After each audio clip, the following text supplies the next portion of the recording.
Welcome to the ITSP Magazine Podcast Network. You are about to listen to the Soulful CXO podcast with Dr. Rebecca Wynn. These conversations focus on the intersection of technology, business, and humanity, exploring how these three areas impact each other. Dr. Wynn interviews guests, including business leaders, entrepreneurs, and experts in various fields, to share insights and experiences on cybersecurity, risk management, and leadership. The podcast aims to provide a fresh perspective on how technology can be leveraged to create positive change in the world. Now sit back, relax, and enjoy the show. Welcome to the Soulful CXO. I'm your host, Dr. Rebecca Wynn. We are pleased to have with us today, Randi Levin. Randi is the award-winning CEO of RSL Technology Associates and Senior White House Advisor on Technology. She is an innovative and transformational business and technology executive with proven experience managing large-scale divisions. Former leadership roles include CIO NASA Jet Propulsion Laboratory, JPL, CIO CTO City of Los Angeles, CIO Cast and Crew, CIO Forest Lawn, VP IT NBC Universal, VP IT Walt Disney Company, and VP IT LA Gear. Significant achievements include leading JPL's Information Technology Division and supporting a successful rover and helicopter landing on Mars while working at home during COVID-19, and being the first public and private sector CTO or CIO to implement cloud-based email, Google applications, Gmail for enterprise. Additionally, she advocates for women in technology, supports middle school girls STEM initiatives, and is a highly sought-after strategist, speaker, writer, mentor, and board member. Randi, my friend, it's so great to see you again. Welcome to the show. Thank you, Dr. Rebecca. I'm really, really pleased to be here today. Thank you. You have a fascinating background, and I am a musician as well, so I have to ask you, how did you go from studying to be a professional French horn player to then leading a team that did all the great work at NASA over on Mars? Well, interestingly enough, when I started playing the French horn in the third grade, and I loved music, just loved it. And I got a music major. I was a music major in school, in college. And my freshman year, my horn professor sat me down and said, Randi, there are 5 major symphonies in the country. They take 4 French horns. How long do you want to live with your parents? And I went, and those days we didn't have cell phones. So I ran back to the dorm and called my mother and said, I love you, but I don't want to live with you the rest of my life. And I think I need to do something else. And my mother's been very progressive my whole life. She still is. And she said, I heard computers were the up and coming thing. Bing, bang, boom, take a class, see if you like it. And it was like a duck to water. And so I started they didn't have computer science then. It was management information systems. And that was it. I played the French horn on the side, but, I morphed and my career began with that degree. And then my first job programming on the Apache helicopter for Hughes Helicopters. How did you work your way from being a programmer, as you just said, on helicopters to start getting CTOs and CIO roles? Well, each job I took strategically. So that's one thing that I would like to share with your audience. And that is to really be very planful of your next assignment and your next to make sure that you're always trying to move up and learning new things. So I think what I did is I went to Korn Ferry after that in their IT department, and I took on a small project. Then I was actually in New York, and I went to Goldman Sachs and worked there in small project teams. And then my big leap was going into consulting, where my first job was at Price Waterhouse before the Coopers. And I started managing IT projects, smaller to larger to larger. And I think the experience of being an in-house IT expert and also doing consulting for organizations really bolstered my knowledge of how to manage organizations, how to manage projects. And that allowed me to take my first real, VP job, which was the VP of IT at LA Gear, the sneaker company.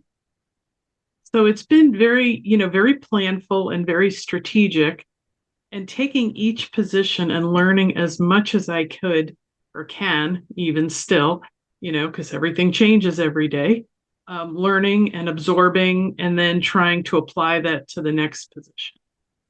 Did you find challenges in being in those powerful roles as being a woman? I know I can find that challenging quite a bit. One, just getting them to open the door and giving me an interview and an opportunity. But you've done it successfully, 6 or 8 different companies?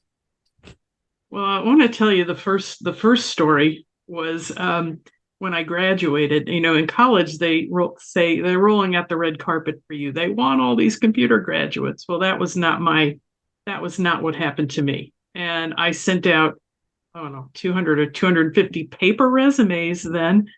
And I had to call this one company I interviewed with 8 times before they finally made me a job offer. And he said, if you're going to be this persistent, you're going to be a great employee. And so part of it is getting a break, right? Someone has to give you a break. And this man was delightful. And I worked with him with a couple of years, and that was it. It is a challenge. It is a challenge to be a woman in a male-dominated field. And unfortunately, here we sit in the end of 2023, and it pretty much still is the same. I mean, we have now 18 to 20% women college graduates in computer science, which makes no sense, honestly, because, that amount was the same as in, I think, 1983. And then we dipped down, and we've been dipping down ever since. So it doesn't make any sense whatsoever. What I would say is that I have developed strategies for dealing with this as I have gone through my various positions. I grew up in New York, so maybe I've been tough anyway. And there's that tough side to me anyway. But I really always felt that my performance should be dictated and dictating where I go next and how I'm seen. And I've always been very honest and very candid, and also cared very much about my employees. And I've kind of let that take the lead. I certainly have not morphed into a man. I have seen some of my women colleagues do that and adapt male behaviors. And I don't advocate for that. I don't teach women that. It's not how I think that we all need to be. We're females, and we have different characteristics. But I also think those characteristics are serving us very, very well. They have served us well during the pandemic because we're a very empathetic group as a group. Not everybody, but most women. I also think the nurturing capability is really important because that helps us also develop our people. And that's one of the big reasons that CIOs exist. Certainly not the only reason, but a main reason. You said that you developed some strategies to actually help you navigate at times that minefield. My minefield was my words, not your words. Can you share some of those strategies with us? Sure. I always wanted to make sure that I communicated clearly what I was doing and what the department was doing. So that was very deliberate. And I developed my own communication strategies for who I was communicating to, how, with, if, when, what, all of that. And that is really important because people don't really know generally what an IT department does, and what accomplishments not only I was making, but the team was making. So I'd say a big strategy there is communication and actively planning your communication.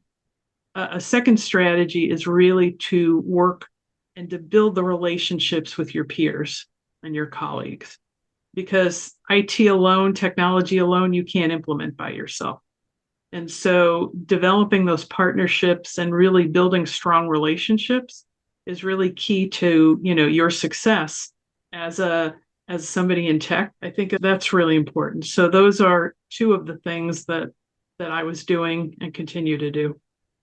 When you were developing your communication strategy, did you just kind of figure out yourself? Did you go ahead and see what other maybe CIOs and industries were doing? Did you partner with the marketing team or sales team, client services team to help you out? How did you do that? It's like, no, we do not understand the words that are coming out of your mouth. So how did you learn to do that more effectively in each company that you've worked for? The first time I really deliberately did this when I was a CTO for the city of Los Angeles.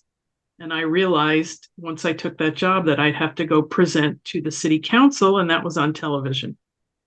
And that was live. And so we didn't have a public information officer. Several departments do, like the LAPD, fire department, but I didn't have one. And I figured I need to learn and develop a communication strategy so that I can go in front of city council and be articulate and say what the issues are.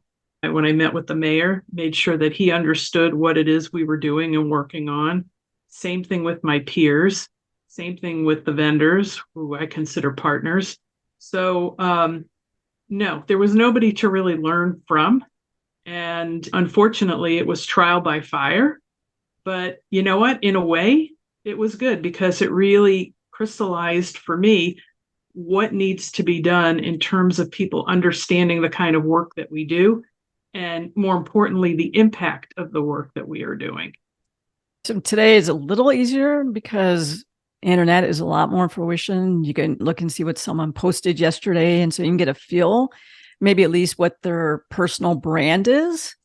But how do you suggest that people do that more effectively? Because a lot of times it's a fast pace. You don't have necessarily always weeks or months to prepare for some of these meetings. True, if there is a board meeting that happens every quarter, you do go ahead and you can do practices and stuff like that. But how can you suggest that we bridge that gap as quickly as possible with the tools that are available today? I mean, certainly the tools are there. What's not there is the impetus to do the communication, and understanding who your audience is. And I think those things are skill sets that need to be developed in all kinds of project managers, department managers, because communication is a skill. It just happens.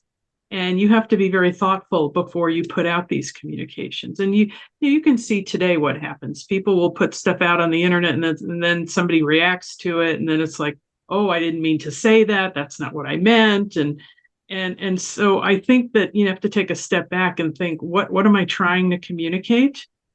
And how is it going to be received? And I think a lot of times now people just don't think, and they just get on there and boom, tweet, and then there it goes. And then something that they didn't intend to be viral does go viral that way. So I think that people need to think about how they're communicating and taking a step back, take a breath, think about it before it comes out of their mouth, whether it's on TV, whether it's on the internet, whether it's on a podcast, whether it's, a tweet, whatever it is. I think people need to really think about what they're trying to communicate. And the second thing is a lot of technical people still communicate in technobabble. And to be honest, most of the population, at least half, doesn't understand what the technobabble is. And so I think people need to remember what it was like when they were a kid or when they were in school, about just regular communication so that people understand what they're trying to say. Now, that's always a challenge. And that really ties into when you were talking about really having strong, stakeholder relationships. But I'm always interested in how people go about doing that. So how have you worked through that, or how would you suggest we work through that to try and be as effective as possible when sometimes we don't have 90 days or 100 days to go ahead and establish those relationships? Sometimes you're lucky. It seems like you get 90 seconds when you start a new company before they're trying to get you to be effective. I know it used to be that you had the 90 days to just go and listen, and before you develop a strategy or a plan or, anything. And now it's like, what have you done for me lately in the last one day that you've been at our organization? So I think that there's ways to give your opinions when asked for, particularly in the beginning when you don't have adequate information, and just caveat it and say, based on what I know right now, this is what my opinion would be.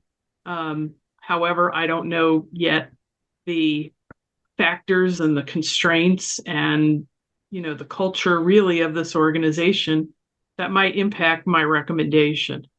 And so I think if you caveat it that way, people understand. You've been there 5 days. There's no way you can know what somebody else knows, but really drawing on your own experience too, I think helps, because you can say something like, I have seen this at my last 5 jobs, and this is the way we've handled it. I'm not sure if that would work here, but I just want to throw that out as a potential. I liked how you stated that. And I'll be honest, I haven't always been sensitive about saying this is the way I've seen it before, work in similar organizations or maybe sectors. I'm revising what you said a little bit. But instead of saying, this is how I did it my last job, and we did it this way, which even though you have good intentions, it doesn't come off well. Can you expound a little bit about how to be more effective communicator when you do see that the company that you're with might not have the best process or procedure in place to get to the objective that they want to get to, and you want to help them make a change, but at the same time not seem insensitive the way you say it? Yes, it's by the nature of technology, we're always introducing change. It's all the time, whether it's a new release, whether it's a new application, we're always introducing change. And one of the things I do teach my women in my business is really to explain why. And it sounds so simple, but people don't tell people why they are doing something, why the decision was made to do blah. And I see it over and over and over again in many leaders across various sectors. And I think somehow either I think they assume people know why, or the organization doesn't want to be forthcoming with why the decisions are being made. And I usually tend to think it's the former. It's just people don't really, again, take the time to think through, how is this communication going to be received? And so they forget about saying why the decision was made to do whatever it was made to do.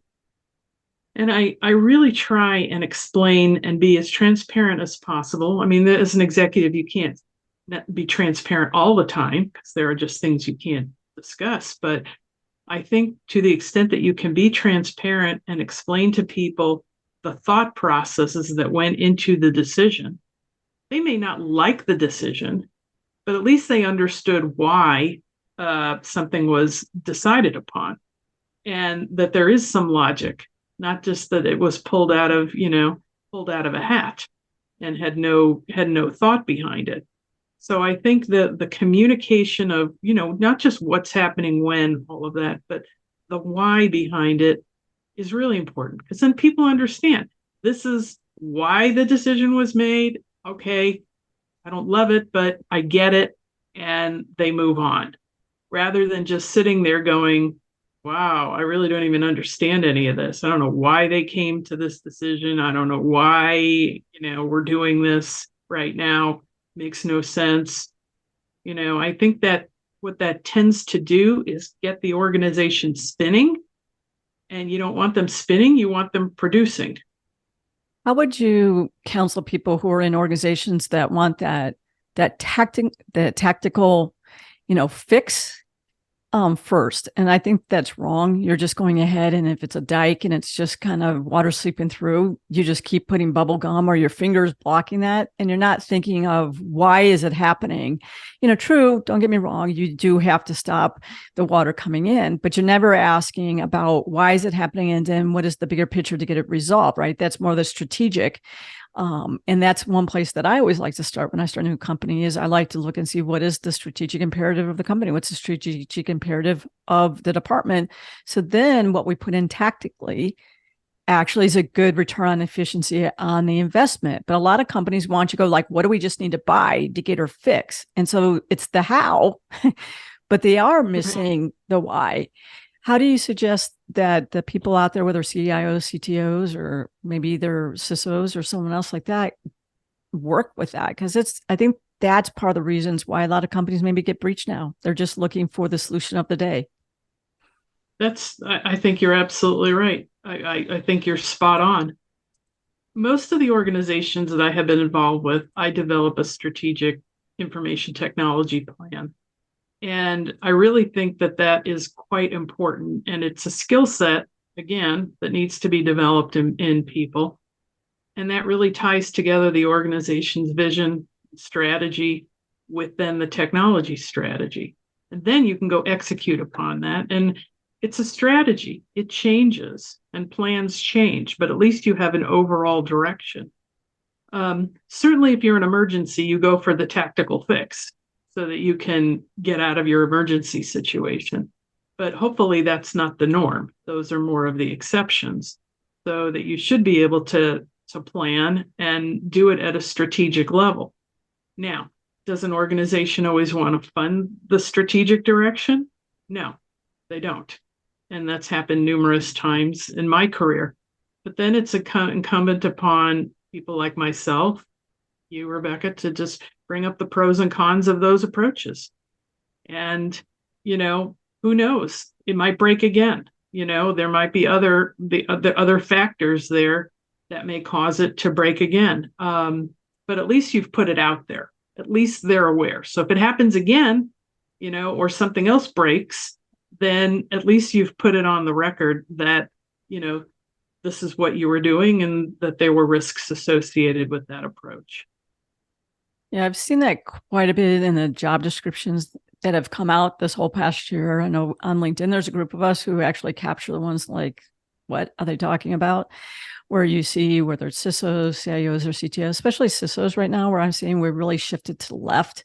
They almost want the person who puts the asset tag on a laptop or desktop. And I'm not knocking that job, but that person is not a chief information security officer, in my opinion, or someone who goes ahead and they say, can you go ahead and you design the network, but also, by the way, we want you to rubber stamp a budget.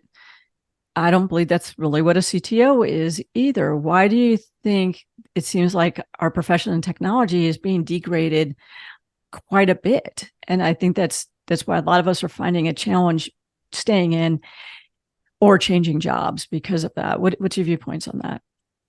I think because of the consumerization of technology has happened, they assume, organizational leaders that the central IT organization maybe isn't as relevant. That in some cases, the engineers that do blah know more than the central IT organization. I've seen that a number of times now, and that isn't the case. It's a little bit of an enigma because you know what? The CFO is the CFO, and there's always going to be a CFO. Why isn't that true with a CIO or a CISO or a CTO? I mean, now we've morphed with so many titles. We've got Chief Digital Officer, Chief Transformation Officer, Chief Digital Information Technology. I mean, there's so many titles out there, because of the fact, I think, that they don't completely believe in the CIO or the CTO or the CISO that they have in place. And that's very problematic. That's very problematic. I think that's why some of this has been spawned, not all of it. But basically, a CIO should be in charge of digital transformation. That's what we do when we put in new technology. It's not yet a new thing. It's just branded a different way. So I think that has also caused some of the dilution of this. Which is unfortunate because there's a lot of good people out there that are CIOs and CISOs and, all of that stuff. And we should be respected for the professionals that we are in those roles. I think another thing that is missing in the companies is really being honest with whether you're looking at a CTO, CIO, or a CISO, what really is that roadmap need to be for the next 18 months or 24 months? Do you need a builder? Are you looking for someone to go ahead and go out there and buy some technology, go ahead and get some good people in place? But then it may be that's their job is done. maybe then you need someone who's going to come in, who's going to be, now we need to train up the team. Now we need to make sure it's efficient and things like that. Then you have like someone who's maintained. There's different titles depending on who you're looking at. But part of it is, I don't think they're really honest about what stage they are in the maturity model of that IT organization, and then getting the right people in place. I mean, if you get somebody who's a CTO, if I'm reporting to CTO, CIO, who's solely a builder, they're not going to want someone to come in who's going to be a coach and mentor, who really wants to go ahead and make a team that is efficient, who can win the IT Super Bowl year after year, because they're not in the same place. And I think that's some of the dichotomy that's coming across too. Is that what you see as well, or is it just me, my viewpoint? I think you're correct. I think you're definitely correct. There are some professionals in our field that can do a lot of all of that. There are some that can't. And so we have to look at it too and say, what is that individual's capabilities? Are they just a builder, or can they do strategy and implementation? Or are they just better in the firefighting mode, and you always want to put that person in that role? But I also think the organization from the top has to be honest too, and say where they are or what they want in the CIO or CTO role. Do they really want somebody to do transformation? Do they really want to change the organization? It's interesting to me when you meet some, senior executives and they say they want transformation, but you're in the organization and you start to do that and they say, well, I really didn't want that much transformation, or I really didn't want transformation at all, or I didn't want that much change. I think thinking through that with the executive leader is really, really important. So ahead of time, what is your aptitude for change? How much change do you think this organization can take? Some can take a lot, some can't take much at all, and some has to be very measured. But every new technology makes some kind of change. And it's interesting. On your iPhone or your phone, there's change all the time. New apps get pushed out, new functions, features, and nobody seems to care if we can adapt to that change as consumers. We just do. Some take more advantage of it than others, but that's the way it goes. But in organizations, it's different, because people get used to doing things a certain way over a long period of time. And you have that institutional knowledge, you have process knowledge, systems knowledge, all of that. So really just exploring how much change do we really think that this is going to inflict, if you want to call it that, on the organization? Or is it something that it's really not going to be a big deal and they'll just adapt to it? And then finally, you've got all different kinds of age groups in the workforce today, all sorts of everything. And so, by definition, we think that the Gen Zers will just take it and run with it. And potentially some of the, older workers may not. But I think that's also a stereotype, because I don't necessarily think that's true. You can get some Gen Zers that don't adapt to the change as well. You can get some older workers that do adapt to the change very well. But I think you have to think through all those strategies. That's a good point. And I don't want to be amiss and asking a quick question. I know that's on every female who's listening out there. Why do you think that we are still struggling to go ahead and become CIOs or CTOs or CISOs? I know that is a big challenge. And even when we get those interviews, a lot of times it's like, you're not technical enough. You're like, wait a minute, you didn't even ask me any technical questions. Why do you think we still struggle with being able to be seen and heard and get those great positions? I think until we have more women CEOs in executive positions, we're going to continue to see this. I also think that some of those people do not pay it forward. We do have in the women's culture, like you and me, who are advocates for women and want to help, and teach and develop and do all of that. And then you have some that have gotten there, and we've all had to scrape by and claw our way in some cases, up the ladder, and they don't want to pay it forward.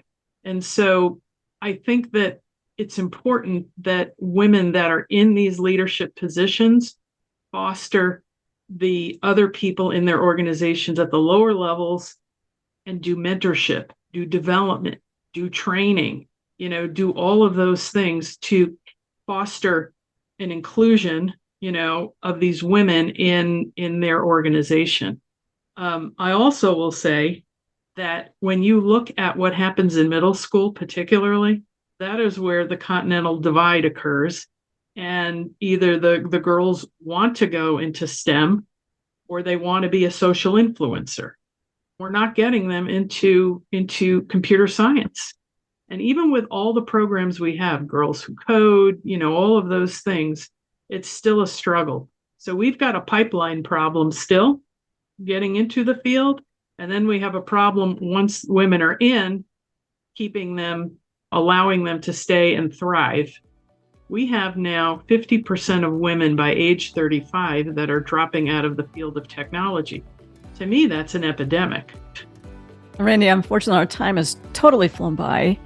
What is the best way for people to reach out to you for speaking engagements and to learn more about your company? I'm on LinkedIn, Randi Levin. You'll see the Women in Tech Accelerator, which are my programs for women in tech. I also have a website, randilevin.com. So either way, there's a contact form on there, and I'd love to hear from you. Randi, thank you so much for being on the show. You are a soulful CXO. Thank you. So are you. Thank you for having me.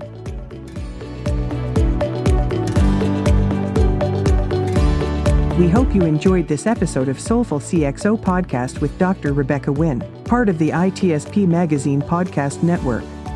If you learned something new and this conversation made you think, then add this show to your favorite podcast player. Subscribe to the ITSP Magazine YouTube channel and share the ITSP Magazine podcast network with your friends, family, and colleagues.